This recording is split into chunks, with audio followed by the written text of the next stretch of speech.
This show is brought to you in part by Bogart Extractors, an industry leader revolutionizing hydrocarbon extraction. Licensed facilities can rest assured that Bogart's certified systems meet all industry standards. They are peer-reviewed by a third-party engineer to ensure your facility and its employees can operate safely. And each stainless steel unit is built and tested right here in the USA. Bogart's functional extractors boast a faster and more cost-effective process with features like hydrocarbon falling films to supercharge evaporation rates, heavy-duty explosion-proof pumps for flammable liquid or vapor, industrial chillers capable of maintaining large tanks of solvent at temperatures well below negative 60 degrees Celsius. And Bogart offers extensive tech support and consultation services. So whether you need to set up an extraction lab from scratch or simply need some replacement gaskets, Bogart is a phone call away at 855-553-3887 or visit bogart.com. That's BHOGART.com. Welcome. You're listening to Casually Baked, the podcast, home base for the Canna curious. Thanks for tuning in. It's high time. We had a high time together. Yes, it's high time.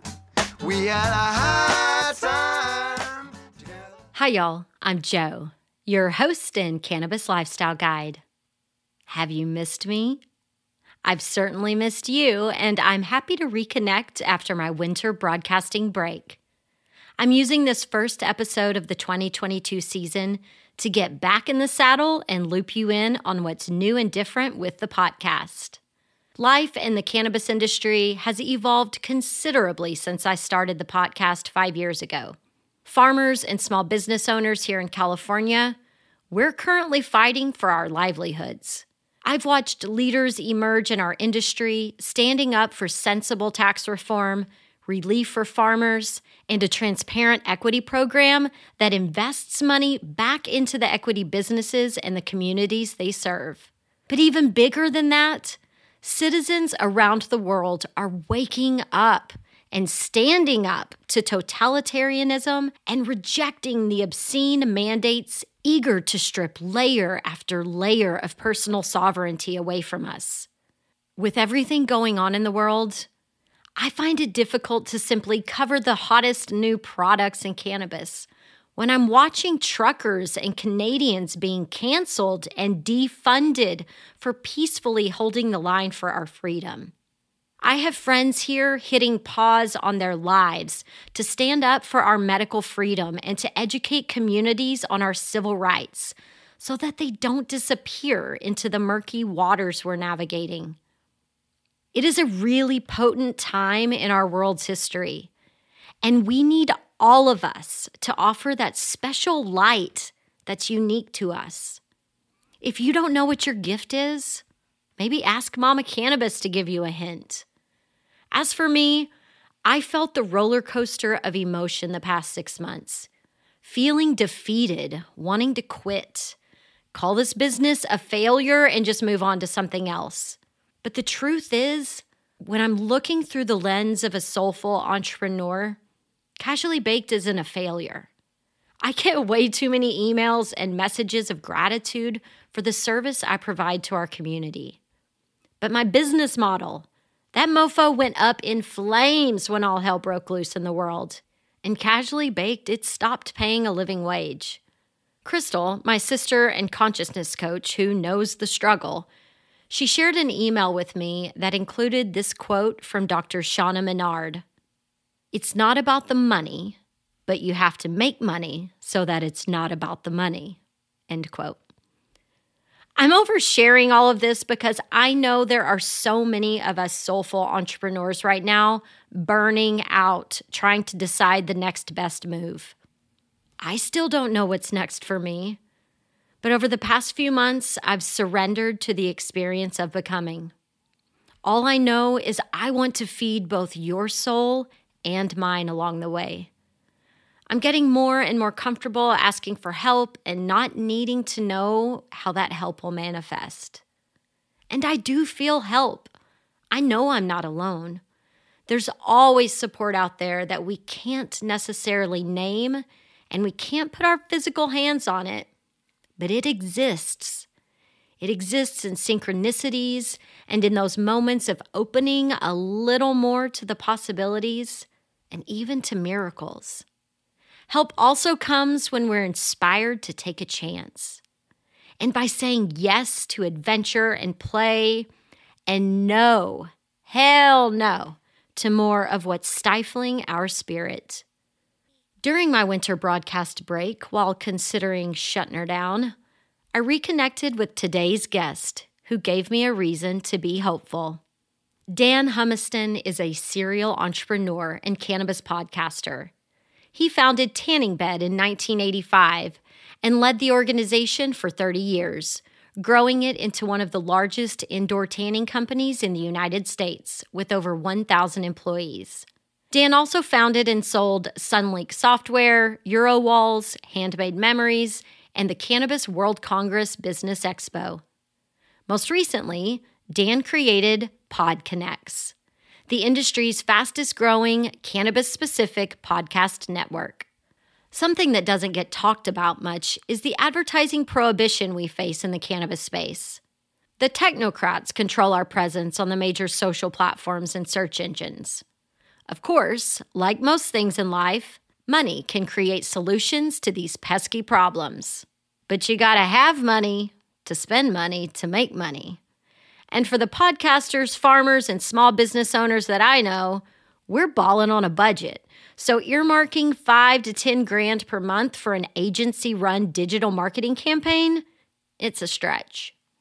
Whether you're Canna curious, a cannabis enthusiast, or a cannabis industry professional, you, my friend, are part of a multi-billion-dollar ecosystem that's not so easy to reach.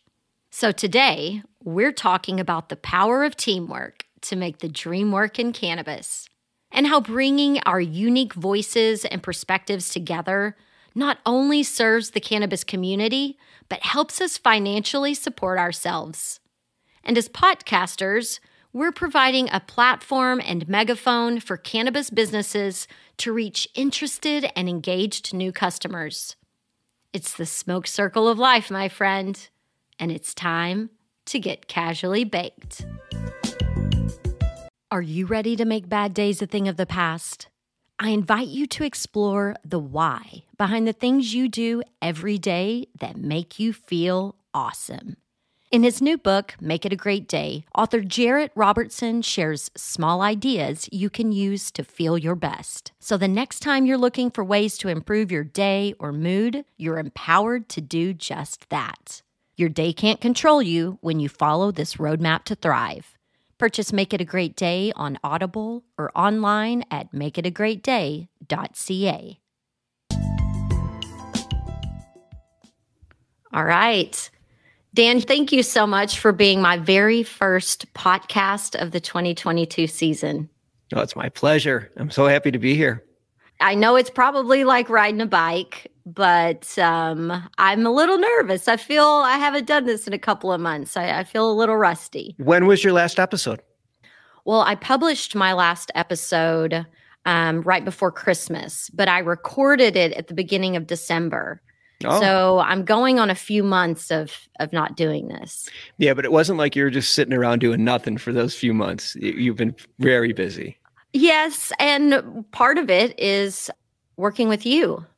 I'm excited to be a part of the PodConx Cannabis Network now. It's a new thing for me. I'm no longer working in a bubble. I have a team of cannabis podcasters around me, and we're helping each other. And so this is very exciting.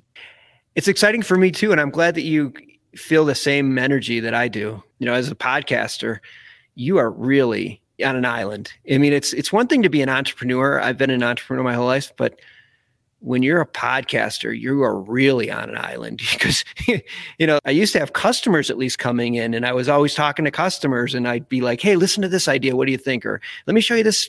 As a podcaster, the only people you can talk to are your guests. I mean, there's nobody else.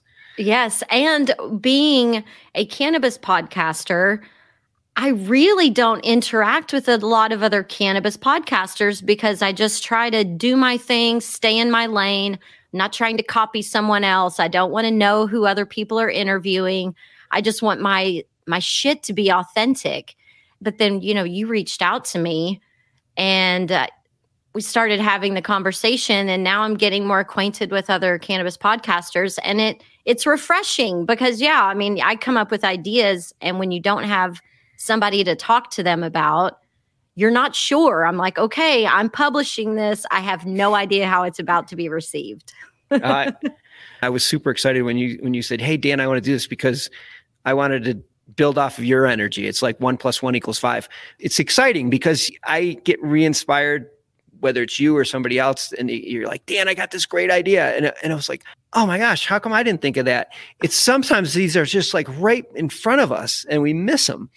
I'm just going to give you one example. One of our shows, The Dime, there's like a 45-minute show, and it's real good. The two guys that host it are really nice guys, and they're real clever.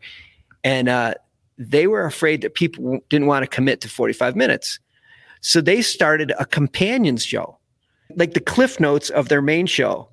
So they have 2 shows now. One's the main show. The other is an edited down version of it to 10 minutes. And I'm like, what a clever idea. Like, I've never heard of it before, but that's the kind of stuff that these kind of intangibles that happen when a lot of creative people get together and just like, what if we did this?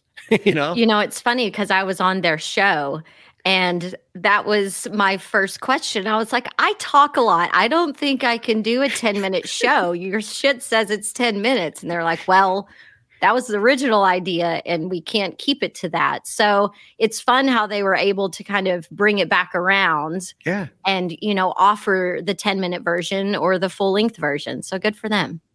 Yeah. It's one of those things where you get the energy or the creativeness and it builds on itself when there's more than one person in the room that is struggling with the same issue. I know we were talking about just different stupid things that most people would be like, I don't want to hear that anymore. When I'm at dinner and I'm bringing up stuff, my family's like, oh my God, if you could tell us one more thing about podcasting, I'm going to, Yeah. And I talk to you and you're like, it's interesting. You're interested. Yes. Well, and you just kind of have to find your tribe. And I had an old boss in radio who would talk about the fact that women had way more words that they needed to use up in a day. And men, they just didn't have that many words. And he said, I get home from work and I've used all my words. He's like, but Jenny, she still has words to say. And I just have to sit there and listen to them. So it's like, yeah, you hope that whoever's listening to you is into what you're into. And today we're going to nerd out on cannabis podcasting. And, the thing that I will say to preface this is that cannabis podcasting is growing like crazy. I mean, I'm finishing up my 5th year as a cannabis podcaster, and there are more and more shows coming online every day.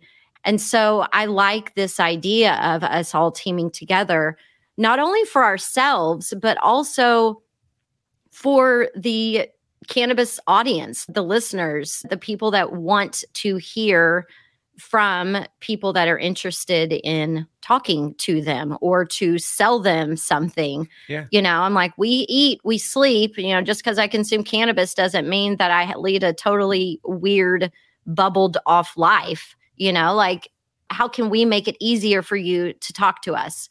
Because before this idea of a cannabis podcast network, it was really hard for me to tell somebody that, yes, I can give you a return on your investment, because I didn't have dynamic ad insertion where it doesn't matter which episode they're listening to, an ad could play. It was something that I was going to have to voice it or, create a special themed section of the show or do a video. Like, it was going to be a lot of work, and they might only get 1,500 downloads for that singular episode. But now, with the strength of numbers, an advertiser can be on any of my 240 shows. And that makes me confident to now go out and say, all right, come on, advertisers, let's do this. I got really intelligent people that have money burning a hole in their pocket and they're ready to spend it with you. So come on. So thank you, Dan, for making this possible for me. Oh, I'm just excited that you saw my vision. I mean, that's really what this is about. And people so underestimate the cannabis audience. They so underestimate it. It's basically everybody. It doesn't really discriminate between race, age, gender. It doesn't matter. Well, income levels. Everybody is a potential customer. From an advertiser standpoint, it's like it should be gold. I hear what you're saying. The cannabis audience represents all walks of life, all stages of life. And so we, as a group, a collective group, can offer you one-stop shopping to people that are 100% on board with cannabis. Yeah. And where are you going to get that? Where are you going to get that? This is the one place where we can offer it to. Podcasting is so cool because there's no censorship. Like, we don't have to worry about, I mean, you've already swore a couple times on this episode. You can do that. You can do that on podcasts, right? You can say whatever you want. And that's the future. Like, we should be able to say whatever we want. We shouldn't worry about being censored. Well, I mean, Dan, it used to be the past. I mean, we've had, freedom of speech since this country was born. And all of a sudden, people lose their mind in 2020 and everybody starts getting censored and we can't fucking say what's on our mind anymore without fear of being canceled. Sure. On top of that, laws, or I'm not sure if they're still in place, but a lot of the mainstream advertising platforms still won't accept advertisers that say anything about cannabis. So, like, you can't put an ad on Facebook you can't even be on Facebook if you're trying to sell products. You put on Google ads or AdWords, they won't take your ads. So podcasting is one place where you can say anything about cannabis and you don't have to worry about it getting censored or restricted. And I think that as advertisers come to grips with this and realize the vast potential of what we're doing, they're going to really see the benefits. And then we're going to help spread the word about this because that's our job. That's our job, to spread the word about this. It's interesting because when you think of cannabis as an industry with mainstream advertising, we are put into this alt category with adult shops, fireworks, and, alcohol and stuff can be mainstream. But I was sitting in on a digital marketing presentation and how you have to just tiptoe around to make advertising work, but that it is possible. And you're right, with the podcasting platform, we don't have to tiptoe around anything. What do you want to talk about? What do you want to advertise? What's your call to action? Let's do this. And I really appreciate that we're going to be able to give that kind of a platform to cannabis advertisers that are constantly either being shadow banned on social media or, like me, when they say, oh, this post is performing really well. Would you like to boost it? And I'm like, yes, Facebook, thanks for asking. And then I try and they're like, oh, sorry, this is restricted content. YouTube is constantly telling me you can't monetize this video. I've made like 7 cents on YouTube. Good for you. Total. Wow. You're ahead of most people. I'm just like, I don't have a lot, but I have like 13 or 14,000 subscribers, a lot of hours of listened to content, and I've made 7 cents. It's like, fuck off. This is stupid. I'm like, I'm providing a service. There are other people providing services, and now we can dance and I can make money. They can make money. I can stop having 50 side hustles to make ends meet right now. I mean, we've got nowhere to go but up, Dan. And the people that are on our network, and a lot of people that will eventually be on our network, are so creative and they've created such good content. And the fact that they can't monetize their efforts, the fact that they can't make, let's not even kid ourselves, it's not even close to a living wage. It's zero wage. It's 7 cents for thousands of hours of work. I mean, it turns into an act of passion, a passion project. We can't have that. because there's just too much important information that needs to get out, and people need to be somewhat compensated for their efforts. And that's another benefit of what we're doing, is that people will be able to get compensated, and that should attract more creative people that said in the past, I just can't give up that much time. Those people will eventually be able to join in, and it'll only make things better. Yeah, and that's a good point, because it does take a lot of time and energy. And, in the beginning, when I was living in Oakland and I had my studio there and I was producing for other people, the co-founders of Garden Society wanted to do a podcast. And so I put one together with them. I produced their show, but because it's really hard to make money on it, that was like a big marketing expense for them.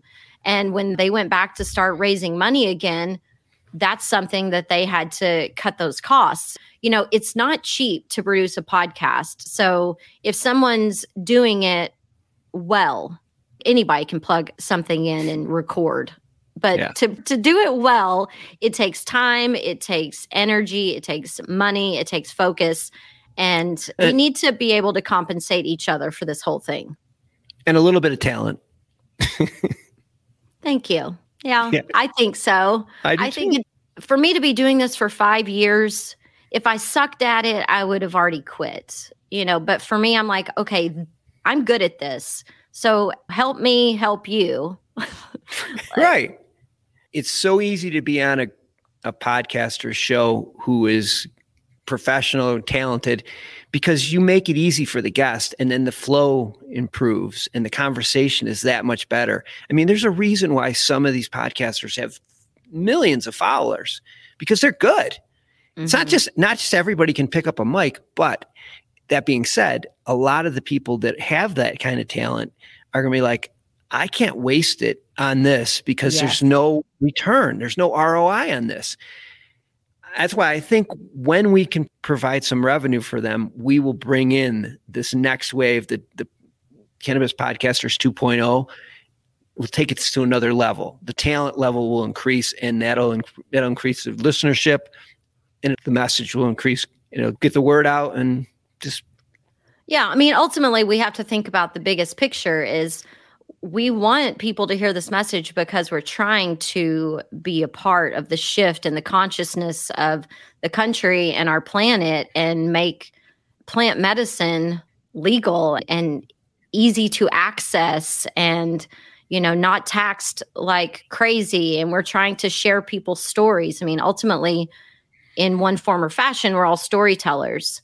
And when you were talking about being able to, give people a return on their investment, both the creative talent and the advertisers, right? One of the things that attracted me to working with you is that you're a serial entrepreneur, and that you've done this a lot of times in different industries. And, the fact that you saw an opportunity in cannabis, your daughter is a successful entrepreneur in cannabis. You've worn a lot of hats, and now you're able to put that energy into what we're doing. So what have you learned in all of the past entrepreneurial lives that you think's really helping you put together the PodConx network? That's a good question. I think there's a couple things. The first is the community aspect of it. We started to talk a little bit about this before we went on, but growing up, I was always into sports. So we were always on a team, and just instinctively knowing the benefit of having a team around you was something that has always driven me. And then when I started my first company, the best part about it was when you can start bringing in employees, and then you had a whole group of people. It was us against the world mentality. And it's always been a driving force for everything that I've done, because I just love that, this is our team. We're going to do this together. We're all in it together. We win together. We lose together. That aspect of it has always been a driving force for me. One problem, or I shouldn't, this is sort of the double-edged sword for me, is that I'm real good at identifying opportunities, but normally I identify them way before they're an opportunity, and I have to hang in there until they are an opportunity. And many times it's bit me because I was in way too early, and I just didn't hang in there long enough.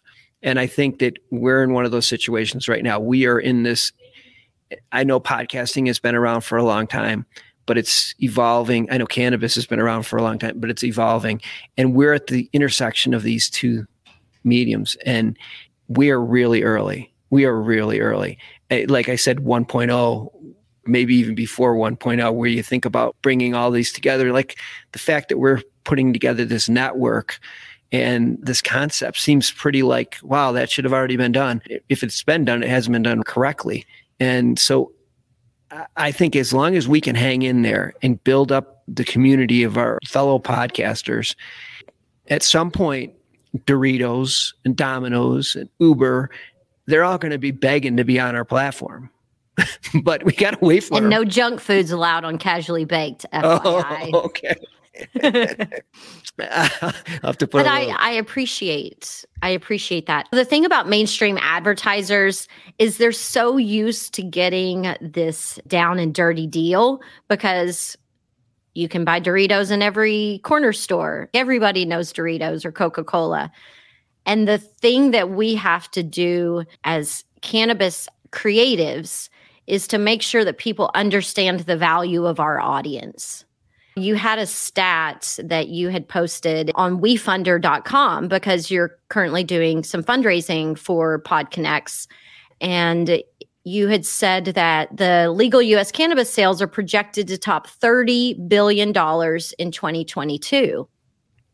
So that's not even talking about any sort of mainstream anything. That's literally our bubble has that sort of capacity and opportunity there. So at some point, the Doritos and the Domino's pizzas of the world, if they want to talk to our audience, it's going to cost them a premium because I'm going to save space for all of these cannabis advertisers on my show. So you're going to have to pay a premium to be here. Yeah, and it's not like you can put it out on the Super Bowl. I mean, for us, if you want to direct it to cannabis. Yeah, listeners. we just have Snoop Dogg hunkered down, taking a couple of tokes before he went on stage. That was Cannabis's advertisement at the Super Bowl, which is good. That's Better all than we not. need. It It was free. But think about it, 30 billion, and that was the legal market. The illicit market is probably at least equal to that. And those are still people that are, just because they're not buying it at a dispensary doesn't mean that they're, still not advocates, still not listening to our shows. So the market is astronomical. I mean, it's hard to even put your head around how big it is. And we have a potential to reach that audience. But the best part about it is that we're one of the only places that can reach that audience. Mm-hmm. Because they're just not, like I said, they're not going to be able to put that message on a Super Bowl ad because they won't accept it. Or coming out of the mouths of someone that they trust and not just saying it, in between sitcoms on their Netflix or whatever. Yeah. I agree. And, being in media my entire career, I graduated when I was 21 years old, and my first job was working for CBS Sports Radio. So I have been thinking about advertisers and programs and, how to get consumers to romance a product. I'm 45 now. Like literally 24 years of my life, I have been focused on this. And for the first time, it's like now my favorite plant, I get to be an evangelist for it. And I don't have to hide anything. And it's becoming this very accepted mainstream concept. I mean, I grew up in a tiny town in West Texas, and I get to go home and talk about pot now with my parents. And I love that. So the tides are definitely changing. And, the fact that now we have is there 21 podcasts in this network? What do we have right now? There are 18. Yeah, there are 18 with some on the way. With a couple on the way, yeah. Yeah, so a lot of shows are set to come over, but again, they trying to understand this concept of, oh, wait, how are we all going to work together on this one? Well, we all have so many downloads, but our individual downloads aren't enough to get any advertiser that excited. But if we put all of our downloads together, and we say to an advertiser, we can put your commercial on all of these shows, and this is how many impressions, this is how many listens you'll get. They're like, oh, that makes sense. And then, and they don't have to go to 20 different podcasts and cut 20 different deals and monitor 20 different shows to make sure that all those commercials are being played at the right time. They just go one-stop shop. And I think that's the beauty of what we're doing, is that I think that it's super easy. It's really super easy to understand. And, because it's really a simple concept. This is how many people will listen to this commercial. Yeah, advertising is not rocket science, but when you've been placed with 1,000 hurdles on the track before you get to a finish line, it kind of makes people like, I don't really need to advertise in that place. Like it's too much. Yeah. So this is a way that we can make it easy for people. The one thing I'll say is that because I was in the trade show business, in cannabis, because we can't advertise on most of those places, a lot of cannabis companies, especially people that have just got in, this is maybe their first business, they don't even realize how ineffective their marketing is, because they don't have anything to compare it to. And so they do stuff like hire a PR firm. Not that there's anything against a PR firm, but PR is not advertising. Putting out press release is not advertising. Those are two different vehicles. Although they do draw attention to your company, it's not the same.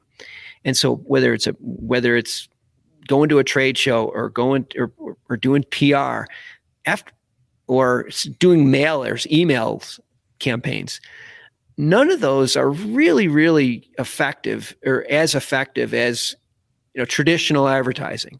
Like, you grew up in radio. I've done tons of radio, bought tons of time on radio. It was super effective for us. You get the right demographic. It was super effective for my business.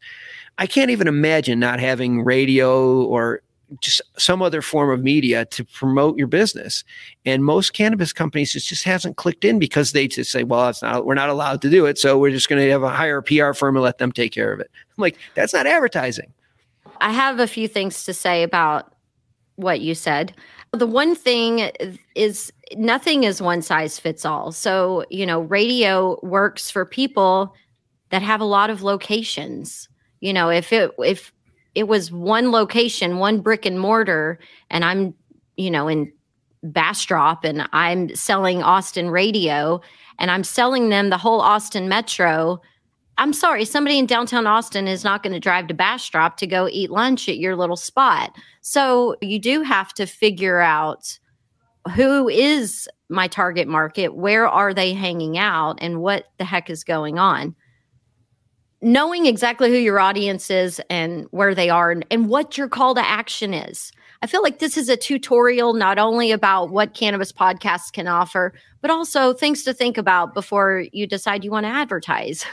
Right. If you don't have a call to action, then I can't create that for you. Like, what do you want people to do? Do you want to buy your product? Do you want them to subscribe to your show? Do you want to drive traffic to your Instagram? Like, what do you want to do? Because when you're clear about what you want to do, I can be clear about how I can help you get there.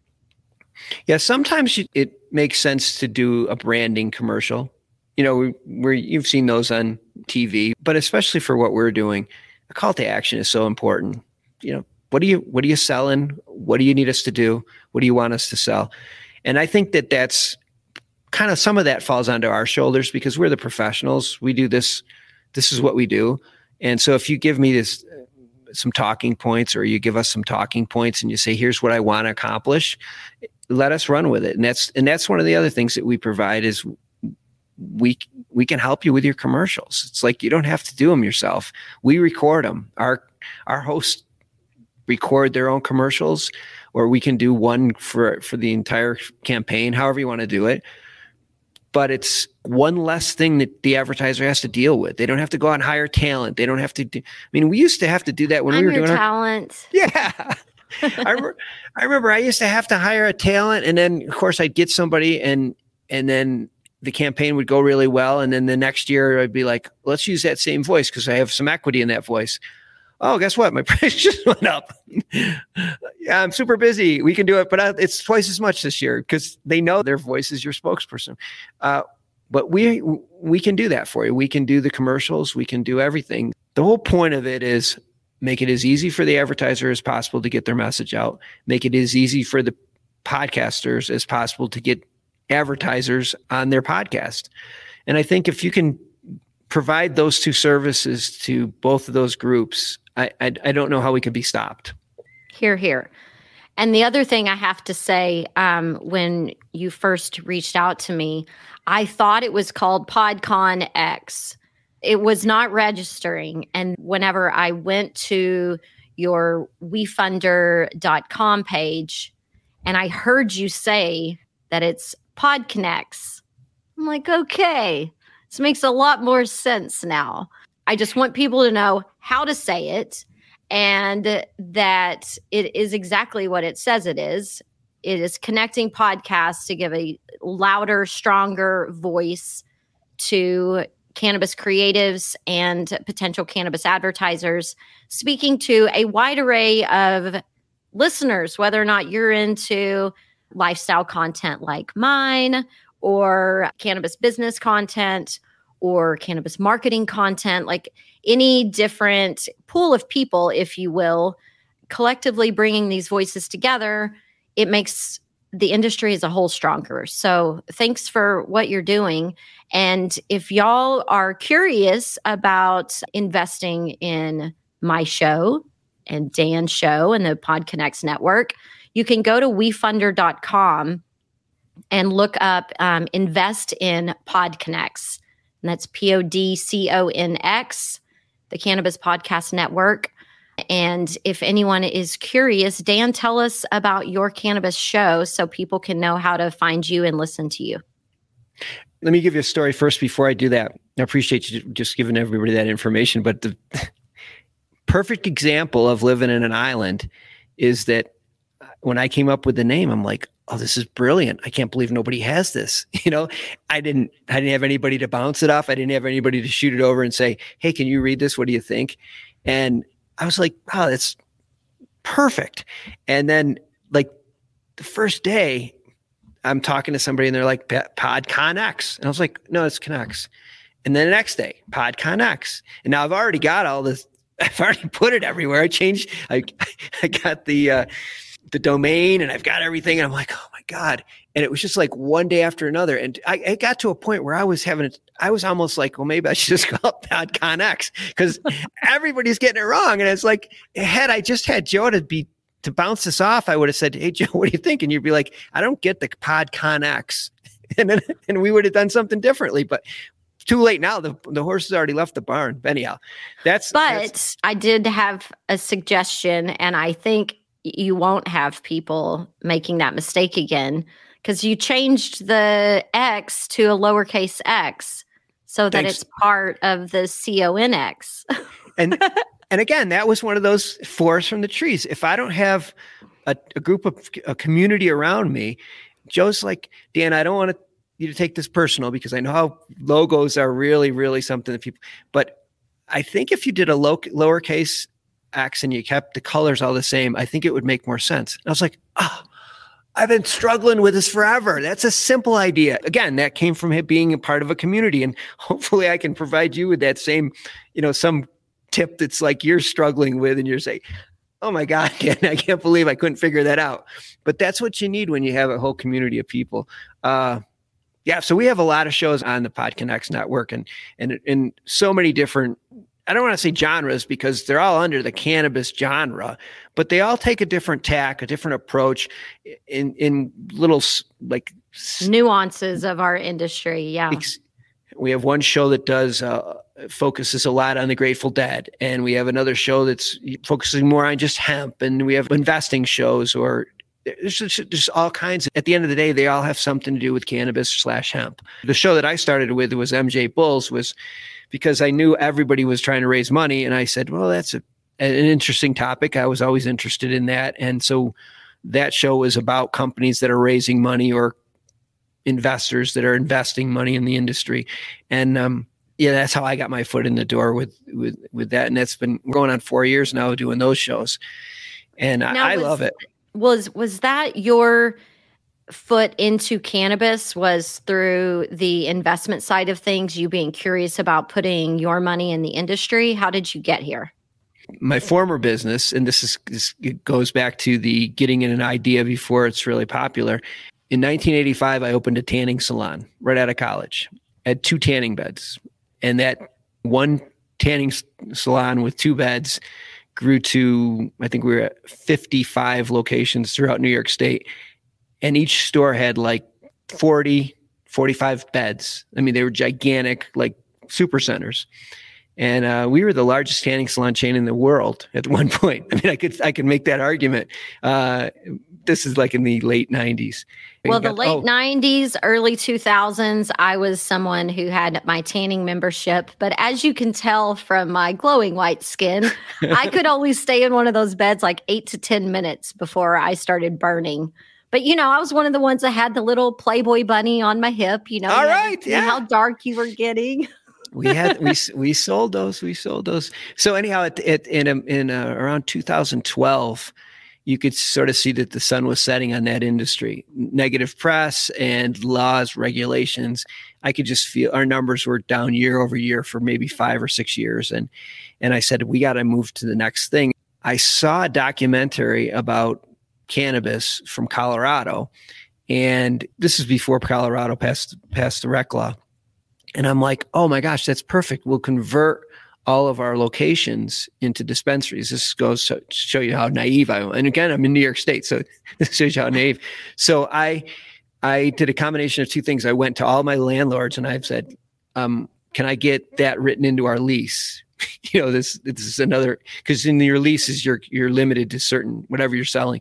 So and they're like, no, you can't have that in your lease. We're not going to. And this is in 2011, 2012. And at the same time, I was on a mission to try to figure this business out. And just to wrap this up, put a quick bow on it. I went to a trade show. MJ Biz put on a show in Seattle. It was in a horse track, and there was just a couple hundred people there. And I'd put on a bunch of trade shows in the tanning industry. And I said, oh my gosh, this is a great way to reverse engineer this industry. Put on a trade show. Everybody wants to speak at your trade show. You can figure out everything. And so that's how I started. And it was really just a way for me to reverse engineer it, to figure out where the opportunities were. And so I started that trade show, and that turned into the Cannabis World Congress Business Expo, which I no longer own. But so that got my foot in the door. Our first show was in Las Vegas in 2014. We were the first show in Las Vegas before MJ Biz was there. So you created the trade show, you sold the trade show, and then what was your next cannabis move? As I was transitioning out of the trade show, I started the podcast just as something to keep me busy. And then that turned into this. So that was 2018. And then I was just a silent partner at that point. And I needed something to stay busy. So I started the podcast, and seriously, that was just for me to keep my hands in the business. I was going to ski and ride my bike, and I was going to take some time off, and I started the podcast, and I really liked it. And then, and here we are. And you're an entrepreneur, so you couldn't help yourself. You're building something else. I love this. And, it's good for me to have people like you in my life, because I'm not the one that's constantly thinking about end game, selling something. I'm creating, I'm doing my thing, I'm being of service in the world, and the return on investment will come in my life. I just believe that will happen. So I need someone like you who's like, nope, now we're going to do this, just come on, help me, give me the stuff that you know. I'll tell you the stuff I know. And yeah, a team that has a ton of different perspectives is the most beautiful thing I can think of. Yeah, I'm with you. It's like you need one quarterback, but the quarterback's worthless if he doesn't have a line, and if he doesn't have somebody to throw the ball to, and if he doesn't have somebody to run occasionally. I mean, that's what we got. We have, every time we bring somebody else in, they have some special talent that we can tap into. Collectively, we're so strong. And I'm excited about the potential here. We're just gonna have a good time too. Again, that's one thing that I know a lot of people get into business and you have to make money. Like, I mean, you can't be in business if you don't make money because eventually you'll run out. So of course that's super important, but there's got to be more. You got to be doing, if it's just about the money, you can't stay passionate long enough. You eventually will run out of steam. There's got to be something more. Part of it for me is, like I said, the team, the community, having that family around me, that drives me. But the building it, that's always been what drives me is building something that's not there. It's never been there before. People think you're crazy because you're trying to do something that they can't even understand. I'm talking to people and they're like, they don't even understand what I'm talking about. I'm like, I can't believe you don't see this. Like, well, maybe we need to get better at telling our story because like it is pretty damn simple. It's absolutely true that we have nothing but opportunity in front of us. Now, if there are people out there listening who either have been wanting to start a podcast in the area of, I'm going to say plant medicine, because Casually Baked, yes, cannabis is a part of my life, but it is not my entire life. And, you know, there are other things that I want to talk about. And so in the realm of plant medicine, if you have started a show or you want to start a show, then I really highly suggest checking out PodConx and seeing potential opportunities, because if you know that you're coming on board with people who are already doing this, then you don't have to create the roadmap. You can just step in and follow it. The one thing that I will say as a creative that's involved in this network, I own my brand, I own my shows, everything is mine. Any advertising, anything that I'm already doing is mine. Now, if, you know, through the network, if I gain advertisers or joined through an affiliate program or something, then I have a split between, you know, I pay the network out some and I get paid some. So to me, it's done fairly, and, you know, there's strength in numbers. So thanks for what you're doing, Dan, and I'm happy to be a part of it. Well, you're my new favorite, so I'm glad you're on my team, because I needed, for the listeners to be shocked how frequently I bounce ideas off of Joe. It's just nice to be able to have somebody that say, hey, Joe, what about this? What about this? Even if she just says, that's dumb, Dan. Okay, let's move on. It's nice to have somebody that I can just, you know, bounce ideas off of. And I love it when people bounce ideas off of me. So I'm glad you're with us. And I think it's just the beginning of a much longer, more exciting ride that we're about to begin. So hang on, fasten your seatbelt. That's right. Hopefully it won't be a bumpy ride, but it'll be a fun one. It's always bumpy. It's always bumpy. All right. Well, Dan, thank you so much for hanging out. My pleasure.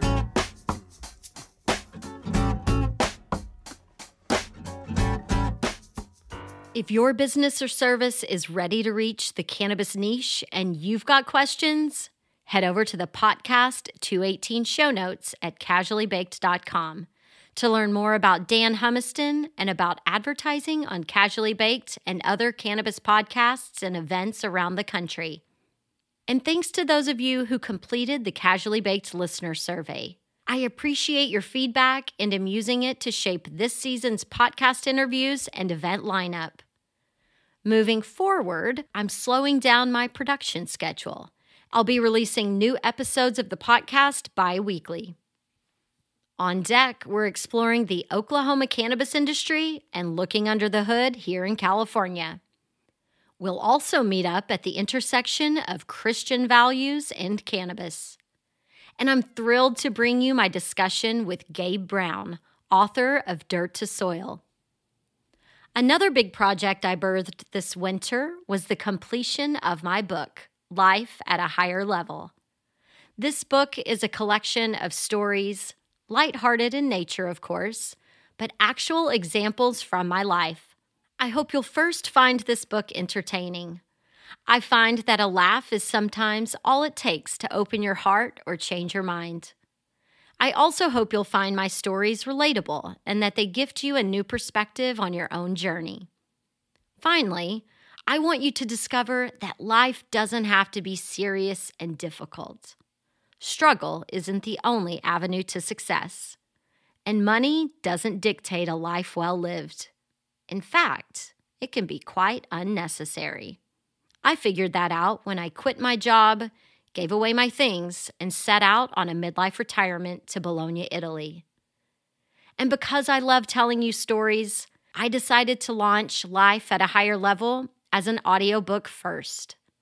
Podcast patrons, get ready. As a thank you for your support, you'll receive the audio chapter downloads as I complete them.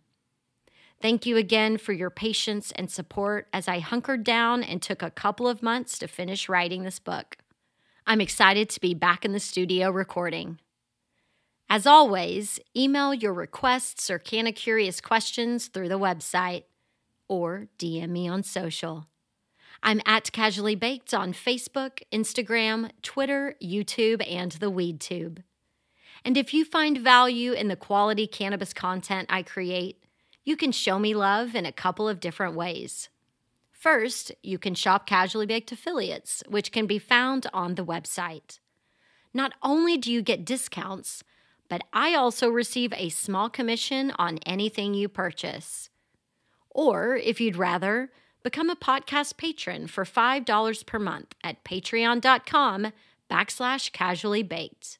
Your patronage comes with insider info, access to my new book, and discounts on Casually Baked merch, coaching, and retreats. Podcast patrons also save 15% when they shop mjskinrelief.com.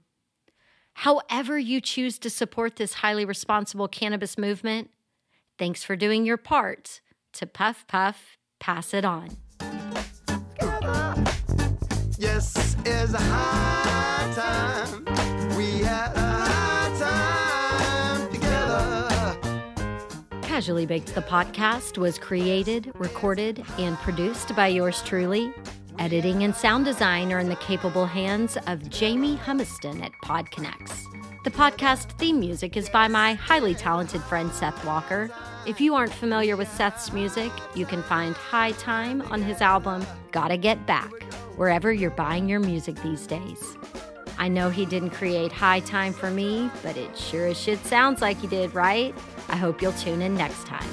Thanks for hanging out.